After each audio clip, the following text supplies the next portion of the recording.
देश में आज यानी गुरुवार को आम चुनाव के छठे चरण में प्रचार का शोर शांत हो जाएगा। इस फेज में यूपी की 14 सीटों पर 25 मई को मतदान होना है, जिसके लिए तमाम सियासी दलों ने प्रचार में अपनी पूरी ताकत झोंक रखी है और एक दूसरे पर प्रचार में वार पलटवार का सिलसिला जारी है।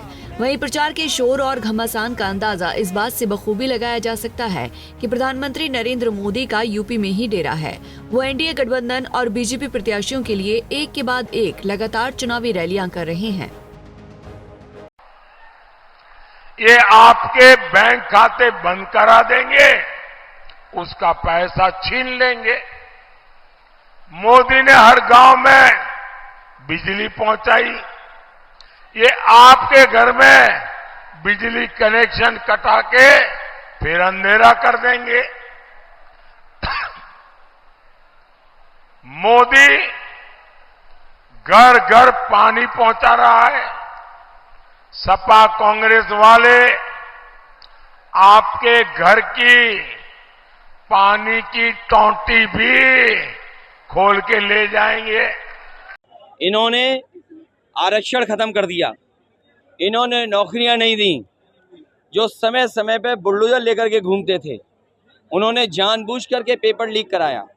आखिरकार एक भी पेपर लीक कराने वाले की जानकारी नहीं हुई, न उस पर बुलडोजर चला।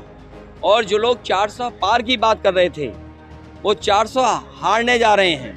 आपको बता दें कि छठे चरण में यूपी की जिन 14 सीटों पर चुनाव है, उनमें पूर्वांचल के आजमगढ़, गोरखपुर, इलाहाबाद, फैजाबाद, बस्ती और बनारस मंडल की सीटें हैं, जिनमें सुल्तानपुर, जौनपुर, मछली शहर सुरक्षित, भदोही, श्रावस्ती, अंबेडकर नगर, आजमगढ़, लालगंज सुरक्षित, इलाहाबाद, फूलपुर, प्रतापगढ़, डुमरियागंज, बस्ती और संत कबीर नगर लोकसभा सीटें आती हैं,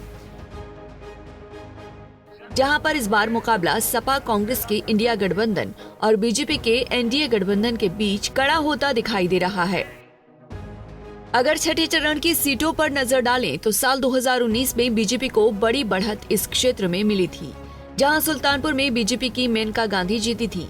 वहीं जौनपुर में बसपा और मछली शहर और भदोही में बीजेपी ने बाजी मारी थी। श्रावस्ती और अंबेडकर नगर में बसपा के हाथी ने चिंगाड़ भरी थी, जबकि आजमगढ़ में सपा की साइकिल खूब दौड़ी थी। लालगंज में जहां बसपा थी तो वहीं इलाहाबाद, फूलपुर, प्रतापगढ़, डुमरियागंज, बस्ती और संत कबीर नगर बीजेपी का कमल खिला था। बीजेपी ने 14 में से 9 सीटों पर शानदार जीत दर्ज की थी, जबकि मायावती की बसपा के खाते में 4 सीटें आई थी। वहीं आजमगढ़ की सीट सपा को मिली थी, जहां पर सपा मुखिया अखिलेश यादव चुनाव जीते थे। लेकिन पूर्वांचल में फिलहाल जो सियासी माहौल बना है, उससे बीजेपी के होश उड़े हैं। जहां पर बीजेपी राम मंदिर के नाम पर पूरी लड़ाई को खड़ा कर रही है, वहीं विपक्ष ने संविधान के मुद्दे को गरमा रखा है, जिससे पूरा चुनाव राम और संविधान पर ही केंद्रित हो गया है। ऐसे में पूर्वांचल की लड़ाई को जीतने के लिए खुद पीएम मोदी क्षेत्र को मथने में कोई कोर कसर नहीं छोड़ रहे हैं।